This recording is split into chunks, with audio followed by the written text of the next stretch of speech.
Bonjour à tous et à toutes, bienvenue chez vous. J'espère que vous êtes bien dans votre fauteuil, comme moi je suis bien dans le mien ici à Paris, comme Nadia est bien aussi à Marseille et en même temps chez vous dans votre chat, elle fait l'hôtesse d'accueil, tout comme Perceval lui est à Metz. On est très heureux de vous accueillir pour ce dernier Théâtre dans un fauteuil, dernier de cette série, le numéro 6. Il y a beaucoup de personnes nouvelles aujourd'hui, à en croire par les mails que j'ai reçus.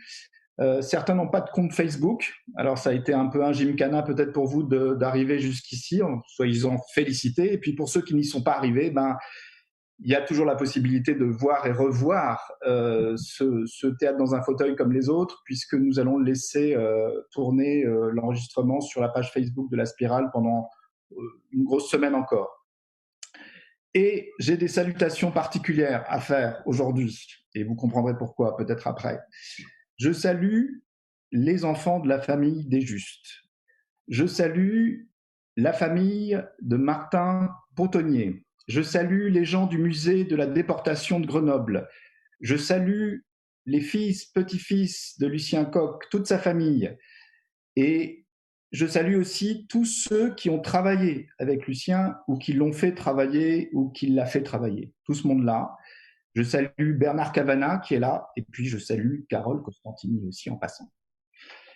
Alors aujourd'hui, c'est le 6e et dernier théâtre dans un fauteuil. Le principe, je vous le rappelle, pour ceux qui nous rejoignent, il y a quelques semaines, pour conjurer notre confinement, quelques metteurs en scène, acteurs et auteurs, amis, ont eu envie de travailler ensemble via les réseaux sociaux et on a inventé Théâtre dans un fauteuil.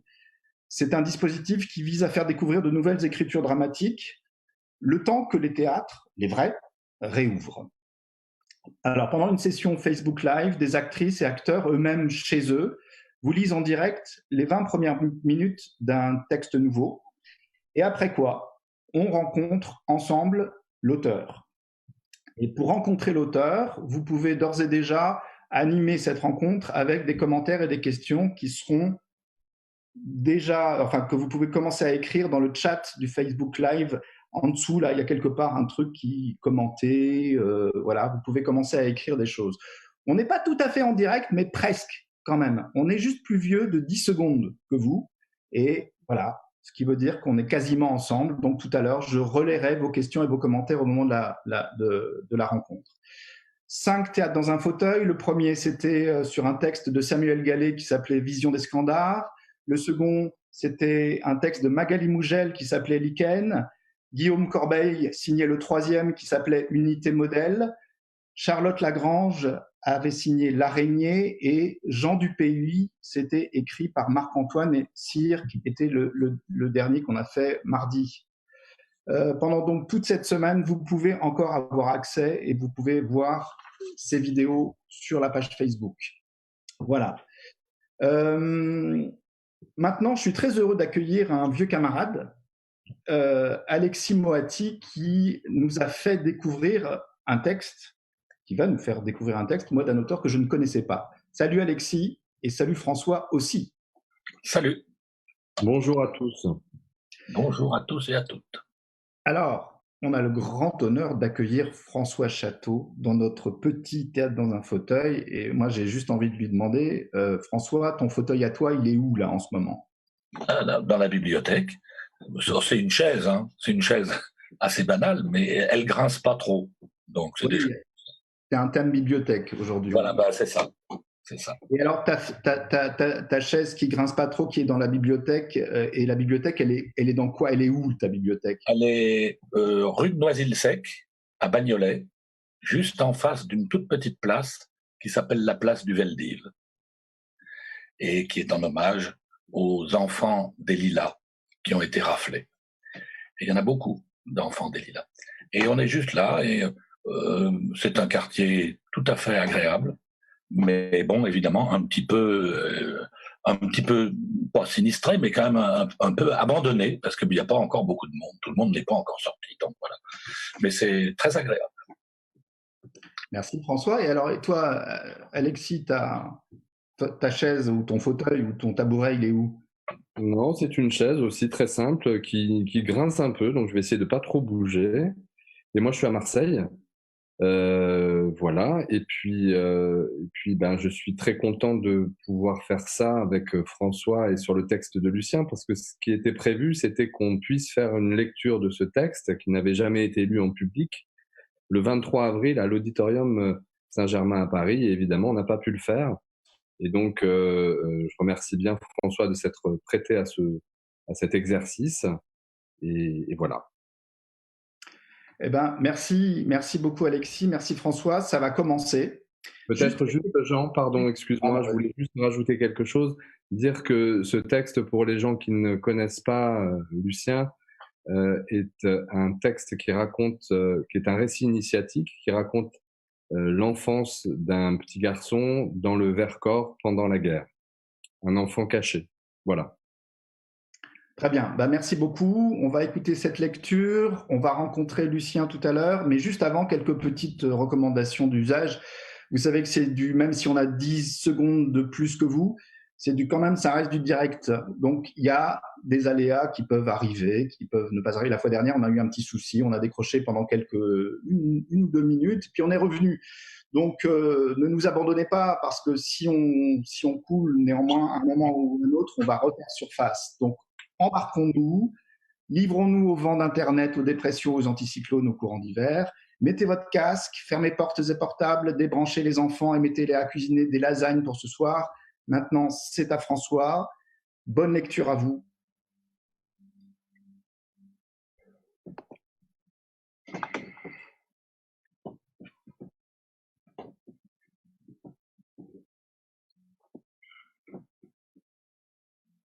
Loulou hiver en hiver. Une enfance dans le Vercors. Une enfance initiatique. 1939-1945. De Lucien Coq. Prologue. Qui étais-tu, toi, Loulou hiver ? Et toi qui te souviens, de quoi te souviens-tu ? Étant caché dans le Vercors pendant la guerre de 1939-1945, portant le nom de Loulou hiver, qui étais-je ? L'exercice de dire à un témoin ce que j'étais enfant dans ce paysage du Vercors me place devant un apic profond. Tout cela est demeuré en moi, secret. C'est dans le Vercors qu'a commencé mon histoire de vie, de personne. Elle émerge. Mais, chose étrange, ce qui s'inscrivait alors en moi, ces plaques de souvenirs impliquant mon corps et mes émotions, s'écrivaient aussi sans moi, comme une fiction. Les mots peinent à exprimer les sensations, les perceptions. Pourtant, les émotions sont comme des mots aux proportions énormes dans leur intensité, leur violence. Ces souvenirs composent un grand miroir ou un lac qui reflèterait toute ma personne. Notre mémoire et ce dont elle se souvient à sa façon, très personnelle, nous définit en grande partie. Souvenirs qui reviennent avec plus ou moins de force, sans organisation chronologique comme on le souhaiterait, pour ordonner son esprit ou les compter aux autres. Dans certaines circonstances, on ne pense pas, on existe. Et impossible de faire autre chose ou autrement. Des émotions, des peurs à ce point extrême qu'on ne sait si son corps pourra les contenir, ne peuvent être exprimées sur le moment, pas plus avec des mots qu'avec des pleurs ou des cris de terreur. Surtout si les personnes de l'entourage fournissent peu d'explications, voire aucune, trop occupées à votre sauvegarde ou à leur propre préservation. Étais-je moi-même un enfant, alors, ou la conscience de tous ces adultes? Une fenêtre à la dimension de mon regard.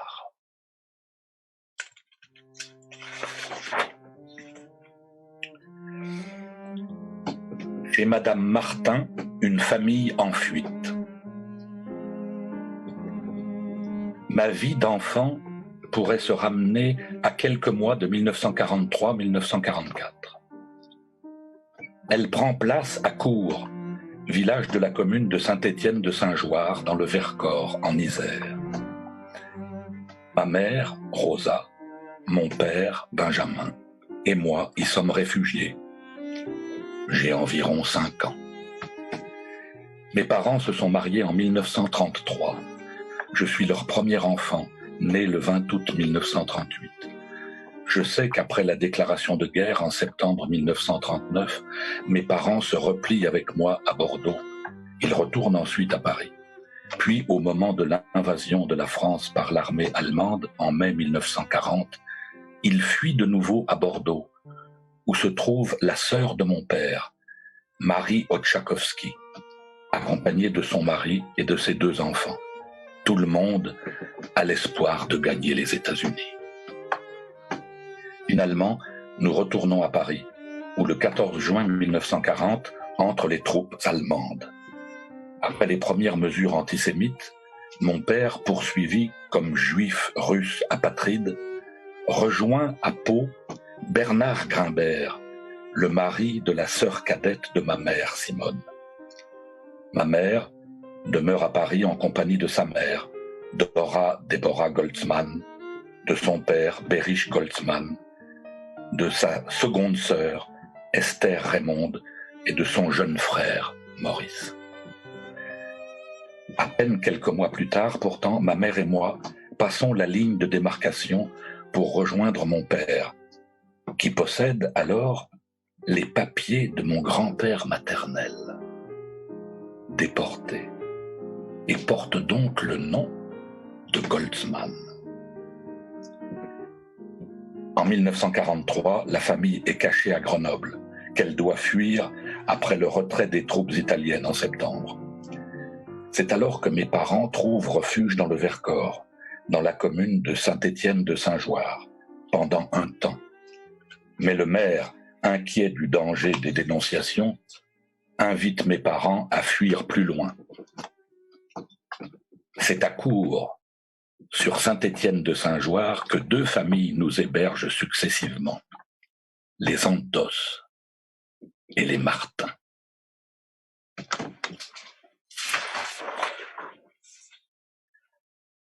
Le Vercors, nouveau foyer. Madame Martin et ses 3 filles, en particulier l'une d'elles, Marie-Joseph, dite Mijaud, m'ont couvert d'affection. Pourtant, à Cours, je me sentais profondément étranger au monde qui m'entourait. Je vivais là comme un clandestin. La méfiance vis-à-vis des adultes imprégnait mon existence. Je trouvais leurs préoccupations, leur comportement mystérieux, voire hostile. Quant aux enfants du village, je n'avais pas le droit de les fréquenter. Je les voyais passer au loin, en route vers l'école. Laissé à moi-même, j'éprouvais intensément mon quotidien. Je passais des heures dans un vallon boisé, en compagnie d'un troupeau de chèvres. Une mère et ses 3 ou 4 petits. Je leur parlais beaucoup. L'herbe, les arbres, la proximité de ces animaux, tout me plaisait et je m'en contentais. Nous étions ensemble. Je m'habituais au paysage, au rythme, à la façon d'exister. Je buvais du lait de chèvre et je trouvais cela bon, comme les œufs qu'on m'avait appris à piquer avec une aiguille et à gober. Ces gestes jouaient comme des passeports, m'autorisaient à être là, un peu d'ici, chez moi. Ces amis animés, ces amis animaux que j'essayais d'apprivoiser, avec qui je conversais et à qui je racontais ma vie, ils se structurer mon identité. Commentant à tue-tête mes activités, faisant la classe en plein air, je me créais un scénario de vie. Ces chèvres incarnaient aussi pour moi une projection de moi dans la réalité, une forme d'innocence première à aimer, à préserver des intentions dangereuses des adultes. On me laissait seul avec ce petit troupeau et j'éprouvais un sentiment de confiance puisqu'on me confiait ces animaux. Et en même temps, j'étais confié à eux dans une relation de proximité et pour ma part, de tendresse. Un des chevreaux en particulier fixait mon affection. Je me rappelle des belles taches noires sur sa robe. Nous avions une relation secrète en dehors des adultes, mais peut-être aussi cet attachement le marginalisait-il aux soins du troupeau. Mon ami, c'était le petit chevreau, mon lien et mon image. Je parlais beaucoup de lui aux adultes, et pour moi, il était à moi, il était mien, il était mon presque moi, mon symbole. Il était une partie de mon cœur. Il était mon monde du jour et du lendemain.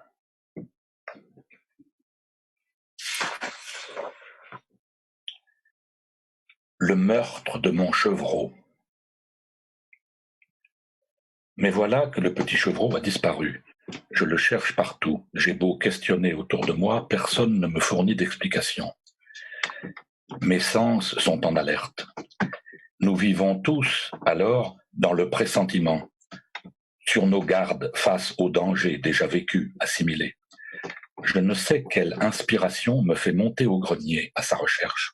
Et là, stupéfaction, horreur. Je reconnais la peau de mon cher chevreau pendue sur un grand fil. Tout bascule dans ma tête, le sol, le monde. En pleurs, je me mets à hurler. On vient me consoler. Je ne suis pas consolable. Je ne pourrais plus faire confiance aux adultes. Mon accrochage aux personnes de l'entourage qui me permettaient de me situer, mon amour pour ceux que j'imaginais bienveillants, tout s'effondre. Ceux qui m'ont recueilli, m'ont accordé leur protection, leur bonté.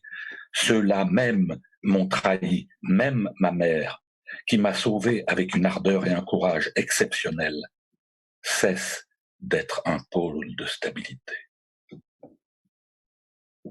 Peu à peu, on m'avoua que le petit chevreau avait été malade, qu'il avait fallu se nourrir, etc. J'écoutais, mais j'avais acquis la conviction que ce n'était pas une vie, cette vie, pour les chevreaux, pour les enfants. J'extrapolais sur la cruauté des adultes envers les plus faibles, les animaux, les êtres sans défense, sur leur incapacité aussi à nommer, à dire le vrai. Ils voulaient sans doute préserver les émotions de l'enfant que j'étais, conscient du danger que je courais, contre quoi cette famille me protégeait, mais conscient aussi du danger que je leur faisais courir. Le résultat a été inverse. La méchanceté des adultes, ajoutée à leur impuissance à expliquer, se trouvait exposée comme une plaie béante. Celle-ci ne se ferma plus. Comment être rassuré alors que la cruauté se tapissait partout, prête à bondir, animal malveillant incarné par les hommes? Il fallait vivre désormais avec cette déception. À distance, l'affaire paraît dérisoire, un enfantillage. Mais à travers le meurtre de mon petit chevreau, s'exprimait dans toute leur violence la menace et la mort et la représentation de la vie, qui est toujours indirecte et qui vient comme un songe. La période d'innocence était close. Ce fut une fulgurance, un coup de tonnerre. J'ai senti une fêlure, un déséquilibre, compromettant jusqu'à mon intégrité psychique.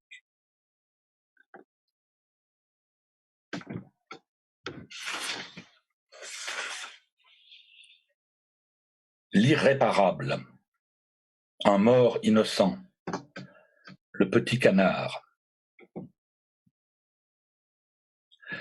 Que faire de certains souvenirs si pénibles qu'on souhaiterait ne jamais les évoquer? Penser le lourd des représentations telles qu'elles ont existé dans l'esprit de l'enfant que j'étais, moi, Loulou Hiver, et telles qu'elles ont déterminé ce que je suis. Un enfant affronte parfois des situations limites, expérience de ses contradictions, des tensions de son propre mental qui peuvent mettre en péril la stabilité de son esprit. Il arrive que le réel tourne au cauchemar au point qu'on n'est pas certain d'être en train de le vivre. C'est ce qui s'est produit avec mon petit canard. Je jouais souvent avec lui, chez les Martins, sous la surveillance d'un adulte. Je pouvais le faire nager dans un bassin, une sorte de grand abreuvoir dans la cour de la ferme. Un jour, on m'en a confié la responsabilité, à condition de ne pas le laisser dans l'eau trop longtemps. Cette charge, je ne l'ai pas assumée. Livré à moi-même, j'ai oublié les recommandations qu'on m'avait faites. Quand l'adulte est revenu, le petit canard flottait sur le bassin. Il était mort. Je me retrouvais avec ce réel, la mort dans sa matérialité, et la culpabilité qu'il ne soit pas réversible. Moi aussi, comme les adultes, j'avais été cruel, non humain. J'avais commis l'irréparable. Peut-être avais-je eu besoin de me venger. Je ne savais pas à cette époque ce que j'étais capable de recevoir ou supporter. Je ressentais comme des vertiges, la perte de tout contact avec mon environnement. Quelque chose avait viré.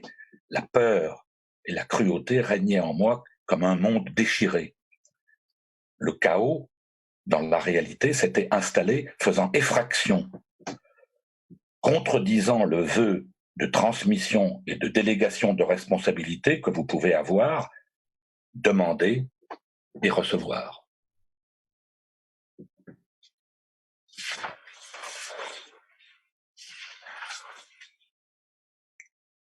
La mort dans la tête.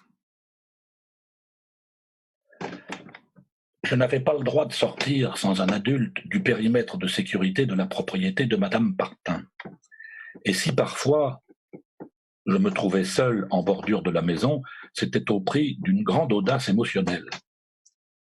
De temps en temps pénétrait dans mon espace de vie et de survie une adorable petite fille blonde. Elle s'appelait Nicole et était ma cadette d'1 an. Elle m'était très attachée et me confia plus tard la place que j'avais eue dans sa vie, comme un premier petit garçon d'émoi amoureux, et le choc qu'elle avait éprouvé à ma disparition, sans qu'elle y comprenne grand-chose. Je faisais le grand avec elle, jouais les garçons, parlais bien et commentais beaucoup. J'étais fier qu'elle m'accorde de l'importance. Même sa grand-mère et ses tantes. Je me rêvais admiré, méritant d'être aimé. Nicole me semblait promise. Et cela à l'insu de ma mère et de la contrainte qu'elle représentait, et compte tenu d'une inclination vers les demoiselles filles qui m'avait valu une leçon de réprobation cuisante de ma mère, à Pau, que je racontais. Je me trouvais avec Nicole dans un scénario d'envie et de cache et protection. Elle me suivait partout, et je l'entraînais parfois en exploration hors du regard de nos mères. Là pouvaient se nourrir nos complicités et notre intimité, ainsi qu'un sens du frisson, de l'écart. Parfois un autre garçon, peut-être du même âge que moi, se mêlait à nos activités, mais le lien fort, c'était avec Nicole qu'il existait. Il me réconfortait hors de tout mystère, dans l'intimité. En fouinant dans la grange des Martins, derrière des bottes de paille, j'ai découvert un fusil de chasse. Je m'en suis emparé, les manipulé, jouant le petit guerrier. Je défiais la peur. Et puis la scène a viré dans mon esprit. J'ai dirigé le fusil vers les autres enfants, les mettant en joue. Heureusement, un adulte est intervenu, il m'a retiré l'arme des mains. Je pense que j'éprouvais une fascination pour la mort et le danger dans le vrai qui menaçait. Il pouvait arriver, je les verrais de mes yeux.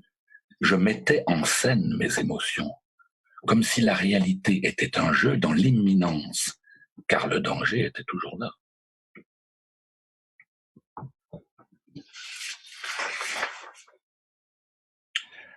Robin des Bois des montagnes. Admiration, peur, respect.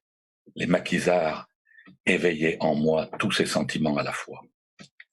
À court, depuis la maison des Martins, je voyais les maquisards arriver sur la route et s'arrêter sur une petite place. Conduisant des camionnettes bâchées, ils portaient des mitraillettes en bandoulière, bien visibles, riant fort, sûrs d'eux. Ils se mêlaient à la population, s'arrêtant pour boire au café. Madame Martin et ses filles avaient pourtant affirmé que la patronne du bistrot était favorable aux Allemands et à leurs alliés français. Elle avait un jour hurlé en direction de la maison et sans doute à notre adresse « Mais ils vont nous faire tous tuer en cachant ces sols juifs !»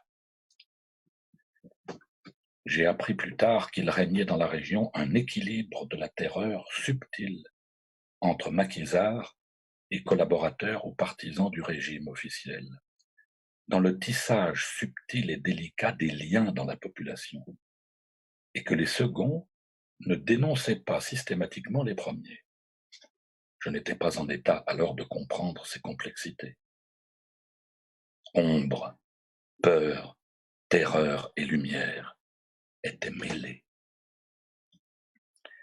Les maquisards, Robin des Bois rapides, insaisissables, habiles au déplacement, maîtrisant le terrain, capables de s'évanouir dans les montagnes, portés dans le cœur d'une grande partie de la population, ils défiaient la mort, avec la possibilité d'attaquer, de se battre, de tuer, de fuir, dans une légitimité noble. Ils pouvaient agir, eux, incarnation, à mes yeux, de l'homme dans sa force face aux brutes. Ils étaient aussi mes légendes, au-delà de l'atteinte. Moi qui n'avais que mon courage d'enfant dans ma solitude. Ils étaient ce que je ne pouvais être.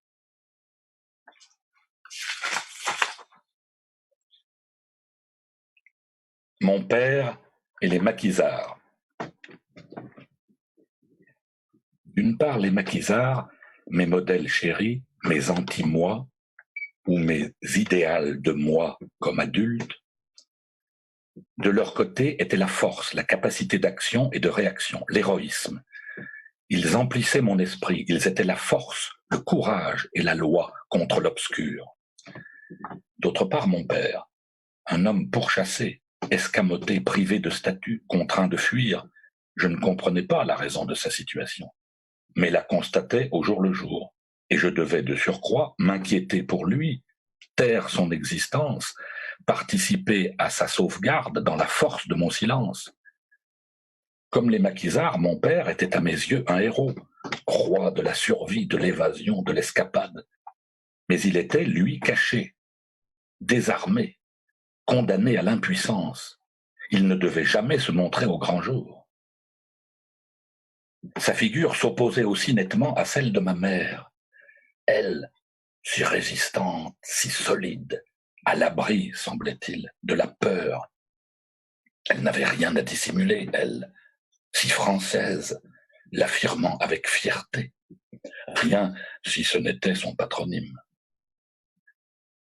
Et je ne comprenais rien au conflit qui divisait sur ce sujet mes parents, moi qu'on appelait comme eux hiver, que j'entendais hiver comme la saison où je découvris la neige dans le Vercors.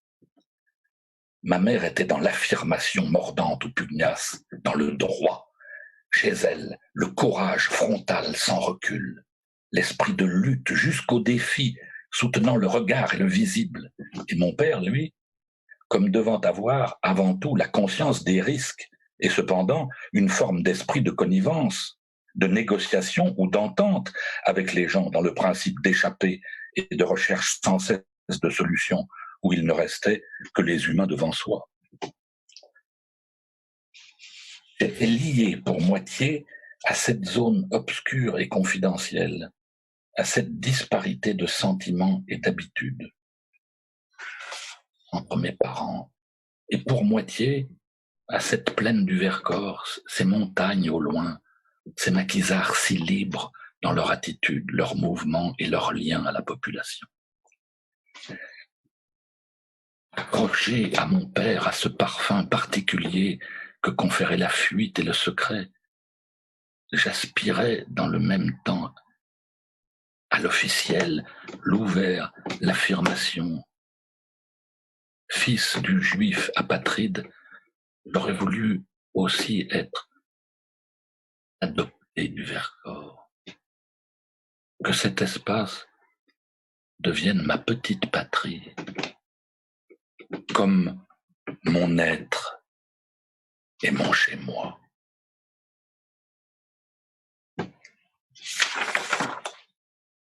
Réquisition. Un jour, je suis entré en contact avec mes héros.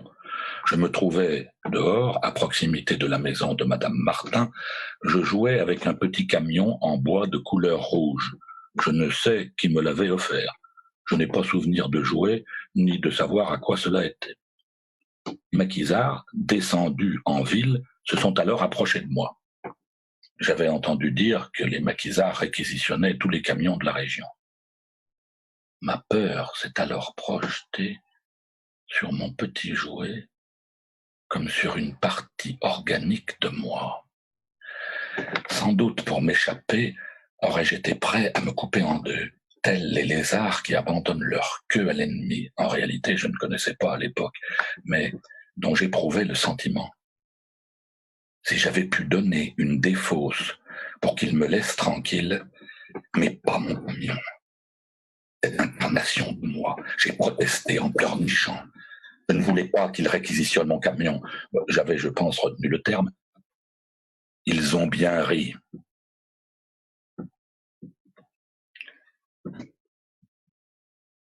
On ne me traitait pas alors comme un enfant.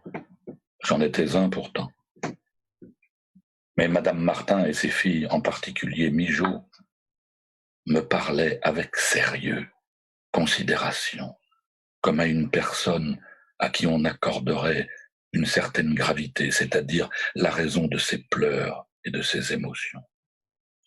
J'en conserve un agréable souvenir et ressens à cette pensée une profonde reconnaissance à l'égard de ces dames. Alors que ma mère, endurcie par le contexte, me protégeait comme une louve guettant le danger, cela ne laisse guère de place pour la compassion. Dans le regard de ces dames, je me sentais aimé. Le regard est fait d'existence.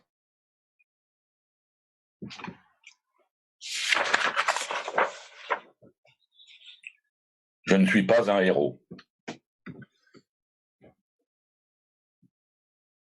Lucien ou Loulou, Loulou Hiver, toi Lucien, qui étais Loulou Hiver, es-tu fier de toi? Tu as manqué de courage, toi dont la détermination affaiblit face aux mitraillettes et face à cette sidération de la mort mentale et de la mort imminente, toi comme enfant et comme conscience. Tu n'as pas été à la hauteur du danger et tu le regrettes rageusement. Tu aurais voulu être le vengeur des humiliations faites à ton père, être Loulou grand maquisard, malgré ta taille et ton âge, celui qui protège la vie de ta petite Nicole, ta presque compagne dans ton désir de tendresse. Celui qui ne recule pas devant les balles. Mais non, Loulou, cher petit Loulou, malgré ton aspiration à te grandir, tu n'as pas été digne de cet amour que tu voulais éprouver et inspirer. Le fait que ce jour-là, les mitraillettes braquées sur nous étaient justement celles de Maquisard a encore accru l'intensité de la scène et sa dureté impossible. Revenons à ce carrefour où je me trouvais devant la maison des Martins, côté grande route, de là protégé avec une prudence de chat je regardais ce qui se passait côté Placette et Café, en face, et plus largement ce bout de quartier intéressant à observer à proximité de mes chers maquisards. Je pense que l'orientation était nord-est, car le soleil, vers midi, était à son maximum. La lumière du jour avait à l'époque une grande importance pour nous. Ouvrant les yeux le matin, nous constations que nous étions toujours en vie. Découvrions que nous n'avions pas été séparés de nos proches. Ce morceau fort de l'existence qui meublait chaque jour comme reconduit. Ce jour-là, les adultes sont partis. Nous jouions avec ma petite camarade au bord de la maison, tout en surveillant les allées et venues sur la place comme des conspirateurs. Un camion de maquisards est garé à proximité du café. Nous sommes avancés hors de notre zone de prudence.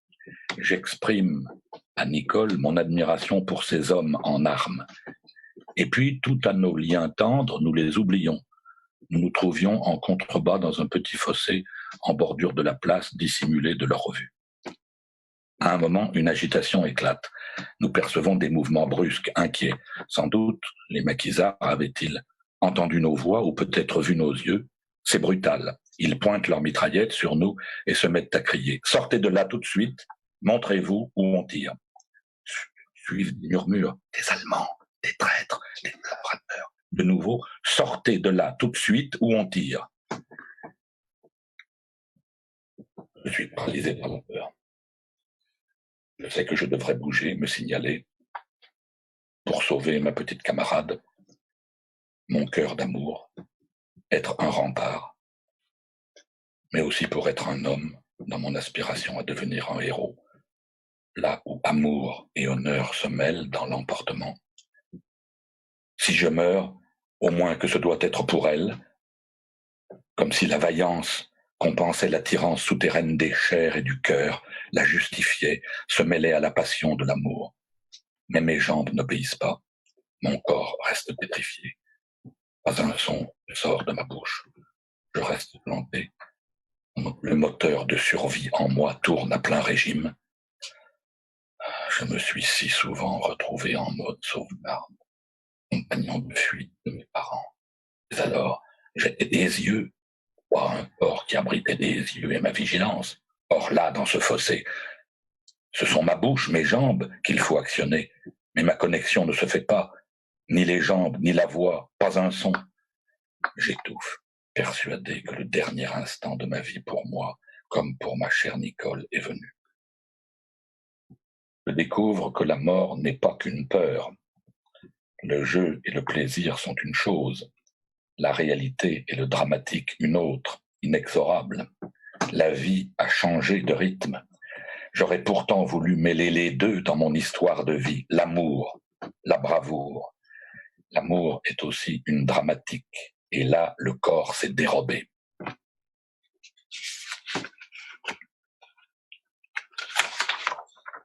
Heureusement, une femme dans la maison au-dessous, habituée à nos jeux, se met à hurler. « Ne tirez pas!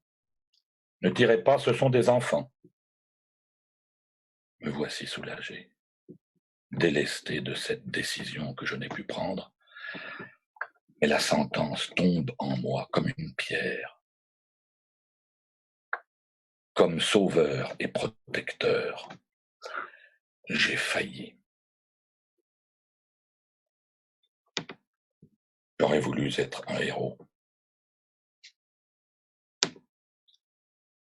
un être exceptionnel, comme les maquisards, ne pas avoir à me cacher, exister à l'air libre, en mon corps et mon esprit, exprimer mes impulsions, mes envies, être dehors, dispenser de mes peurs, de ma prudence, faire preuve de hardiesse face au danger et ne pas composer. Je n'étais pas un héros. Pour exprimer cette déception, il faut la penser ou la dire à la manière d'un conte. Comme si, fruit de l'imagination, cet épisode n'avait pas existé. Comme l'irréel d'un instant. C'est possible, car c'est impossible de rejouer ce réel qui a décidé sans moi, qui a surgi. Se laisser une seconde chance, on peut mourir de l'émotion qui nous transpercerait alors dans la confrontation au sans-appel si la vie ne comptait pas en soi. Comme dans la chanson « J'aurais voulu être un artiste ». Histoire que nous nous racontons à propos de nous-mêmes dont on a besoin de se parler, même si personne ne vous écoute. Doit nous laisser des chances, comme si nous allions à sa rencontre, que nous pouvions la construire, la modeler. Et c'est ainsi que je me racontais ma vie d'enfant, comme un roman, mon roman. Cela aide à vivre. Il repousse la sensation de l'inexorable et de l'attente.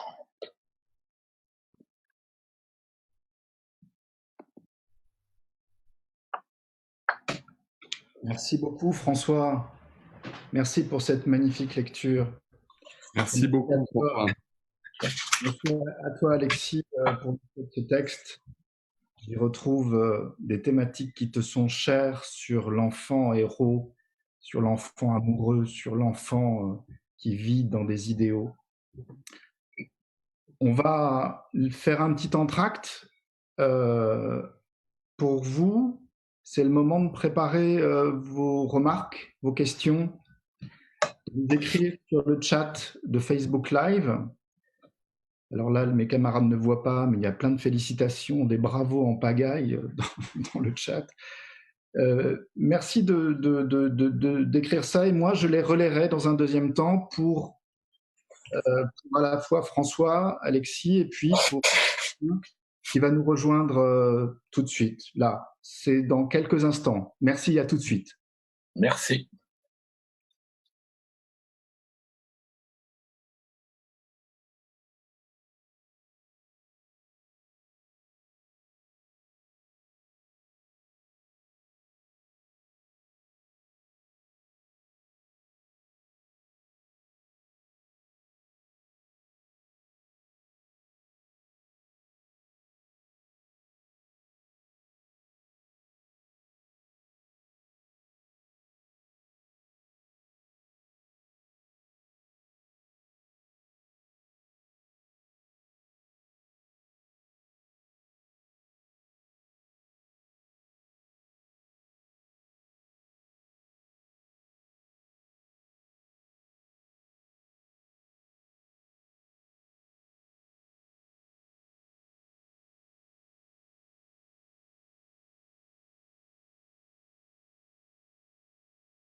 Et nous revoilà, François, Alexis, et puis on est très heureux d'accueillir Lucien Coq. Bonjour Lucien. Bonjour, bonjour.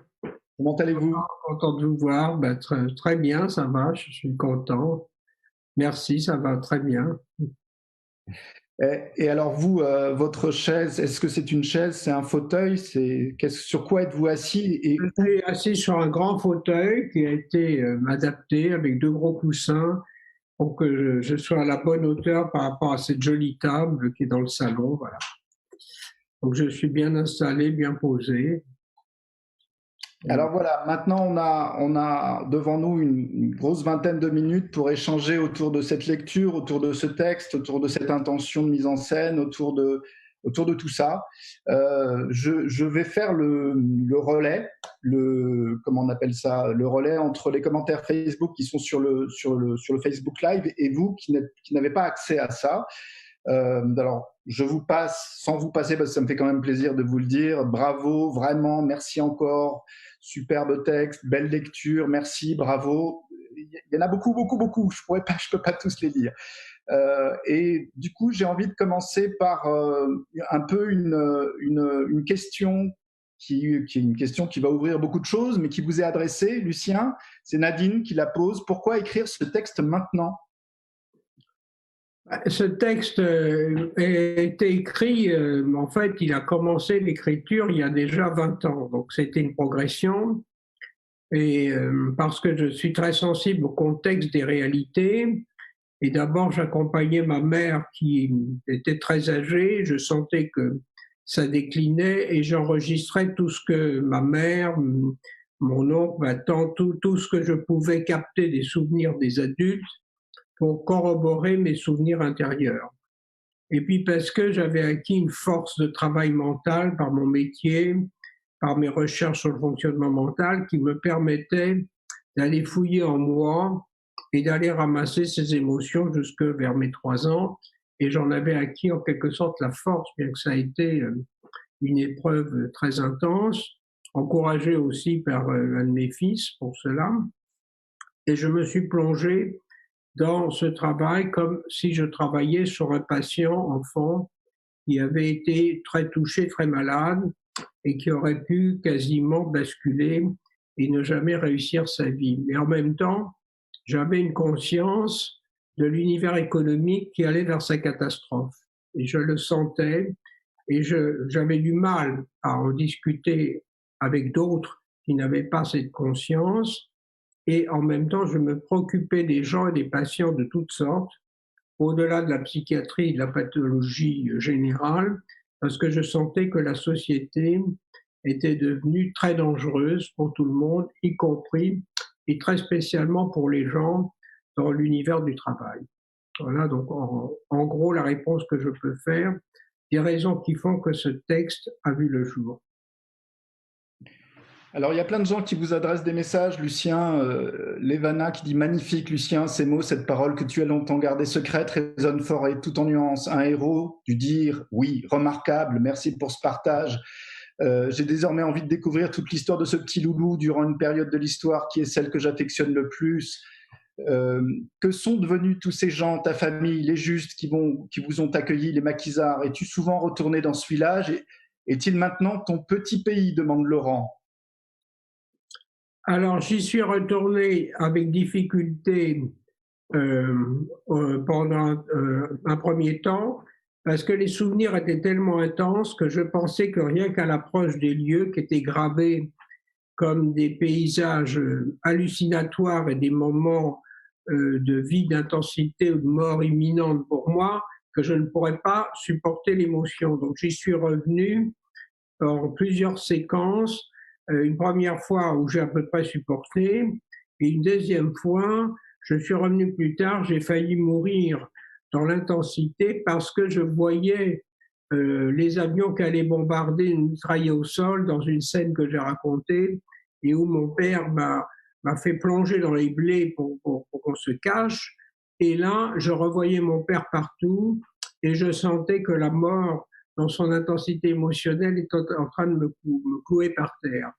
Et c'est alors que Mijo, ma chère Mijo, Donc, s'est approché de moi, m'a mis une main sur le front, a tout de suite compris ce qu'il m'arrivait. Et c'est ce lien extraordinaire avec ces êtres qui étaient là, qui étaient capables de comprendre ce qui se passait pour moi, simplement par transmission de sensibilité à distance. Et cela, c'est quelque chose qui s'est enraciné en moi et qui est resté en moi pour le restant de ma vie. Voilà. Donc, et petit à petit, je suis revenu, mais évidemment, les conditions étaient différentes. Mijo avait des enfants, il y avait sa sœur qui habitait à côté, il y avait donc des enfants qui avaient des enfants, et j'ai été extrêmement bien reçu, mais je ne pouvais pas revenir comme si c'était véritablement totalement mon lieu à moi, mais j'étais heureux de revenir et de sentir que j'étais vraiment aimé, apprécié. Il y a beaucoup de magnifiques commentaires, très touchés, très émouvants, que je vous inviterai à lire tous les trois sur le Facebook Live. Deux commentaires font référence directement à un texte de Romain Gary, notamment dans La nostalgie triste et lucide de l'enfance. Est-ce que c'est quelque chose sur lequel vous vous êtes appuyé, Lucien, pour écrire ce texte? Écoutez, pas vraiment appuyé sur cela.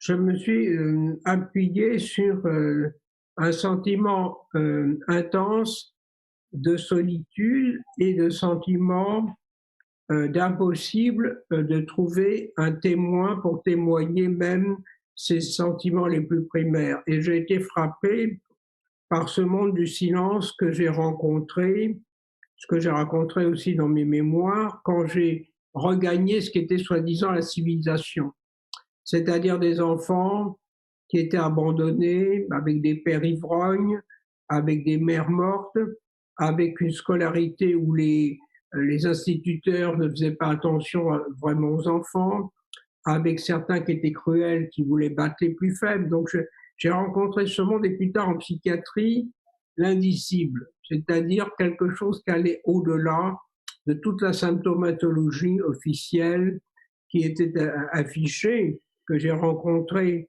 à l'époque en rencontrant François Dolto, mais aussi dans des dispensaires, et tel que il y avait des enfants qui étaient martyrs parce qu'ils étaient dans des familles où des gens étaient devenus fous, ou fous de misère mentale, fous de misère sociale, et qu'on n'avait pas les moyens d'intervenir pour ramener de la civilisation humaine. Et donc ça, en tant qu'anthropologue quasiment du monde de la société, cela m'a énormément frappé, et pour moi, je l'ai vécu comme l'enfant que j'avais été dans ces conditions, dans ce village, tel que ça a été raconté de l'Isère, comme n'ayant pas de moyens d'être entendu, compris et d'assister comme muet complètement à une vie où il n'y avait pas d'écho. Voilà. Beaucoup de gens ont envie de continuer la lecture, donc du coup on se pose la question comment découvrir le texte, comment aller plus loin dans le texte, et une question aussi pour Alexis, du coup, comment toi tu as découvert ce texte? Eh bien, il m'a été confié par un ami très cher qui s'appelle Raphaël Nadjari, qui est un ange gardien, et qui m'a fait rencontrer Lucien. Mais pour moi, le texte est très très lié à Lucien, donc j'ai lu le texte d'abord et rencontré Lucien assez vite après. Et il y a quelque chose que j'ai reconnu chez lui qui résonnait très fort chez moi, c'est-à-dire cette enfance, que faire de cette enfance un peu encombrante et que lui avait résolu d'une certaine façon et et auquel je suis allé boire un peu, enfin en tout cas me réchauffer un peu à ses souvenirs. Et puis c'est vrai que là on en a entendu que 20 minutes, c'est ça que je voulais dire, enfin un peu plus, mais il y a des textes, puisque ça procède par petits textes, plus ou moins longs, mais qui sont extrêmement très paradoxaux, très, très étranges, où l'adulte et l'enfant cohabitent dans un même temps. Et je crois que c'est ça qui m'a touché. Et la suite du projet, pour moi en tout cas, c'est de pouvoir, avec François et Lucien évidemment, pouvoir le mener à bien et pouvoir en faire une lecture totale au moins, et on verra après ce que ça peut devenir, mais en tout cas d'avoir déjà une globalité de sensations. Et je trouve que chez François aussi, il y a quelque chose de cet ordre-là. Il y a une reconnaissance, quoi. Voilà. Juliette pose la question à vous, Lucien, si vous avez imaginé transmettre votre expérience, en tout cas la raconter, cette expérience d'enfant pendant la guerre, à des enfants d'aujourd'hui. Écoutez, je n'en ai pas eu l'occasion. À partir du moment où je me suis occupé d'enfants qui étaient psychotiques ou psychotisés, et en ayant aussi une rencontre formidable avec François Dolto, je me suis occupé des enfants et des adolescents dans l'état où ils étaient.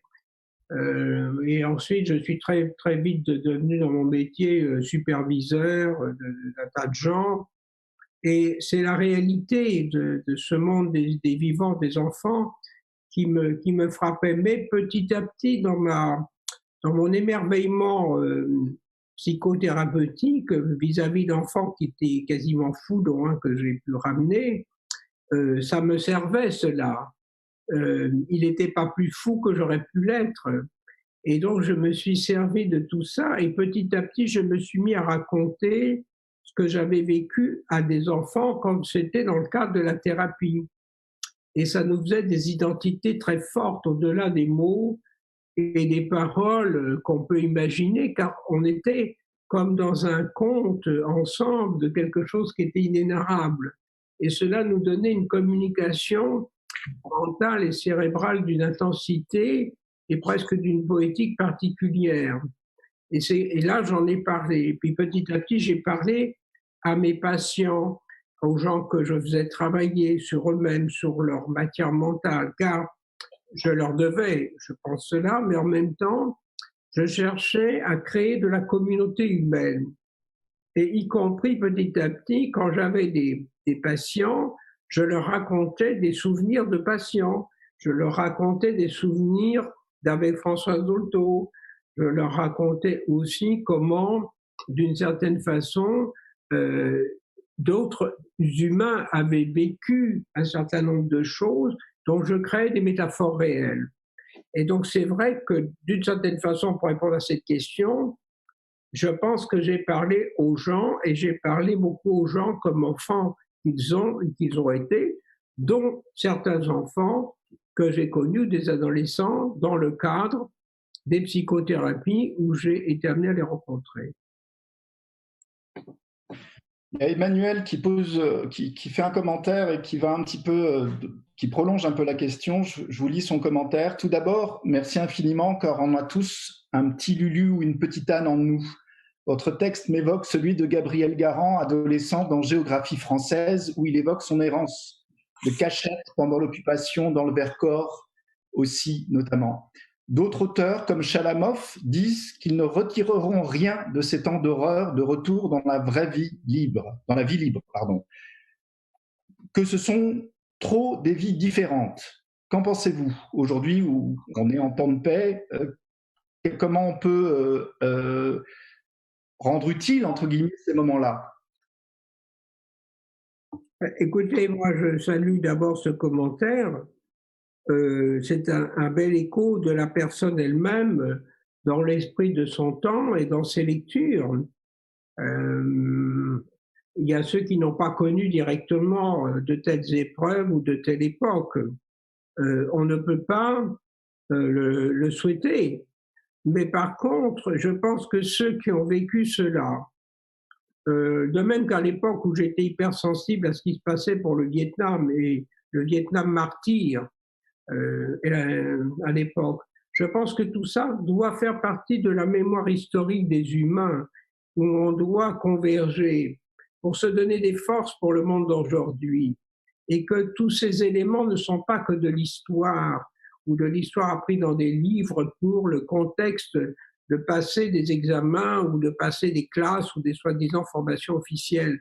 Il y a quelque chose dans la transmission transhumaine qui est en jeu et qui rejoint effectivement, je pense, les plus beaux textes de la littérature, de la poétique ou de la musique. Et en ce sens, oui, je suis parfaitement d'accord avec ce que dit cette personne. Et je pense qu'il faut prolonger tout ça, chacun comme nous le pouvons, dans la mesure où nous sommes en vie, et pour ouvrir en quelque sorte la vie devant nous, pour nous tous. Nadine pose une autre question. Lucien, faites-vous un parallèle avec ce court enfermement, je pense qu'elle parle du confinement, que nous avons vécu récemment et que nous vivrons peut-être encore? Alors cette question, je ne sais pas comment la traiter, sauf en mode poétique. Car pour moi, la poétique et la fiction, c'est ce qui permet, comme on l'a vu, de vivre la réalité et d'imaginer la réalité dans ce qu'elle peut avoir de terrible, de réel ou de trop réel et d'irréel, mais en même temps de la trouer pour voir au-delà. Et je pense que ça permet de trouver les matériaux mentaux pour voir au-delà d'une réalité immédiate qui est plus qu'informationnelle. Car d'une certaine manière, dans la survie économique, dans la survie de santé qui va, il y a aussi quelque chose qui nous touche au travers du grand enjeu extraordinaire qui est celui de l'écologie, de la santé, de la vie et de l'ensemble de la vie dans notre monde de tous les jours. Voilà. Donc c'est en ça que effectivement, je pense qu'on peut prolonger, car ce confinement, c'est comme une leçon de morale et un conte dont il faudrait qu'on arrive à tirer les leçons et les conséquences. Alors, ce confinement ne vous a pas permis à tous les trois de donner cette lecture à l'Auditorium Saint-Germain, comme tu le disais tout à l'heure, Alexis. François, dire ce texte sur sa petite chaise grinçante avec la table qui couine et la bibliothèque derrière toi, mais néanmoins avec nous, est-ce que ça crée un écho différent, toi qui te projetais de le lire devant une assemblée beaucoup plus directe? C'est un petit peu comment dirais-je, la plongée que j'ai qu'on peut faire dans ce moment-là, et qui m'a beaucoup aidé, enfin on en avait parlé tout à l'heure avec Alexis, c'est surtout de savoir que Lucien est là. Donc c'est-à-dire comme on peut parler par téléphone, enfin comme on peut, c'est-à-dire de chuchoter tout ça dans l'oreille de Lucien, de chuchoter tout ça pour que et du coup, évidemment, tout le monde entend l'affaire, mais on a parlé de ça avec Alexis parce que l'ensemble, à des moments donnés, quand on a fait nos répétitions, je pouvais me perdre un peu dans des détails ou dans des choses. Enfin, on a mis un certain temps pour essayer de trouver un peu des manières d'aborder la falaise. Et je pense que vraiment le chuchoter à Lucien, ça a été la chose importante. Et du coup, après, on a pu faire des corrections, enfin des choses sur les moments où c'était trop distant, il y avait trop de distance, ou des moments où il y avait trop enfin équilibrer les choses entre les émotions, les distances, les différents aspects du texte, et garder ce que Lucien vient de dire, c'est-à-dire garder l'essence du conte, garder le conte archaïque, le conte primitif, alors qui est évidemment celui de Loulou, bien sûr que c'est celui de Loulou, c'est celui de Lucien. Mais là, moi j'ai lu évidemment beaucoup plus d'autres aspects du texte, mais c'est quand même maintenant, il appartient à toute l'humanité, ce texte. C'est un peu ridicule de dire ça, mais c'est-à-dire que c'est pas que le vrai Loulou, c'est aussi, il y en a beaucoup d'autres, et il y en a beaucoup d'autres qui vivent et dans ce texte, ils apparaissent, ils peuvent apparaître et ils peuvent avoir leur parcours, et peut-être même que certains peuvent s'y retrouver, enfin, même si c'est d'une manière ou d'une autre. Et ça nous a aidé avec Alexis, pour chercher aussi un peu les endroits où il y a de l'humour, un humour, voilà, bon, de trouver des nuances. Et voilà. Parce qu'évidemment, ça, c'est un aspect du théâtre assez curieux que d'être devant des appareils électroacoustiques et de parler. Mais là, il y avait un peu comme une mission. Voilà. Moi, je l'ai senti un peu comme une espèce de mission secrète de parler à l'oreille de Lucien pour pouvoir chuchoter ça. Voilà. On va pas tarder à... Merci François pour cette magnifique... on te voit dans ta caverne et on te sent nous parler non seulement à l'oreille de Lucien, mais aussi à notre oreille. Et effectivement, la dimension du conte, moi, m'a tout à fait frappé. C'est-à-dire que c'était pas seulement ancré dans une réalité historique, mais il y avait une dimension bien plus large, métaphorique, qui était en train d'opérer dans ta lecture. Alexis, peut-être un dernier mot à Lucien?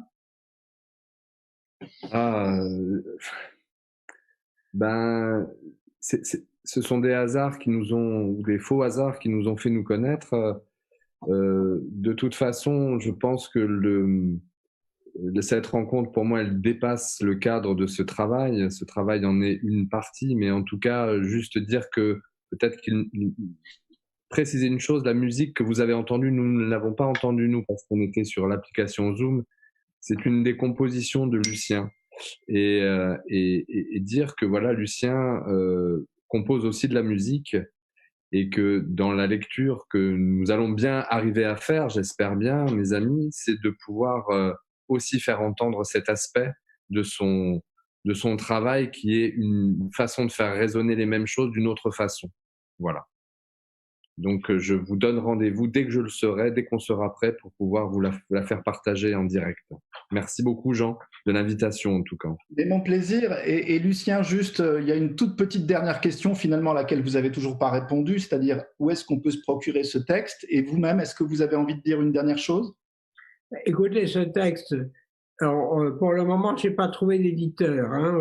J'ai eu que des réponses polies, il y avait déjà eu trop de documents sur cette période, que c'était pas assez historien, que sais-je, etc., que ça ne rentrait pas dans un code de littérature qu'on a connu, etc. Donc pour le moment, je ne peux pas le publier, sauf si je me décide de le faire à compte d'auteur. Et à ce moment-là, je verrai comment le mettre à disposition de ceux qui voudront vraiment faire connaître ce texte ou le connaître. Mais évidemment, je ne le garderai pas pour moi en prenant les mots très forts de François, car il appartient au-delà de moi à des N petits Lucien numériques, numéros humains, etc., des N petits Loulou Hiver, des N petits autres humains qui ont besoin de s'ouvrir, de se faire comprendre et qui sont des enfants des humains. Voilà. Donc, dès que je pourrai répondre plus concrètement à cette question, mettre à disposition ce travail qui fut intense et très long, évidemment, je le ferai avec grand plaisir. Eh ben, merci à tous les trois. Je vous renvoie aux nombreux commentaires. Il y avait des questions, mais il y a beaucoup de commentaires, de ressentis, à la fois du texte, de la lecture, dimension numérique, beaucoup d'humains qui réussit à passer dans notre petit théâtre à nous ici. On vous souhaite d'aller beaucoup plus loin et de rencontrer vraiment les gens en vrai, physiquement. Merci. Dans le théâtre. Merci encore une fois à tous les trois. Et puis, je voudrais aussi remercier tous ceux, puisque c'est le dernier théâtre dans un fauteuil de cette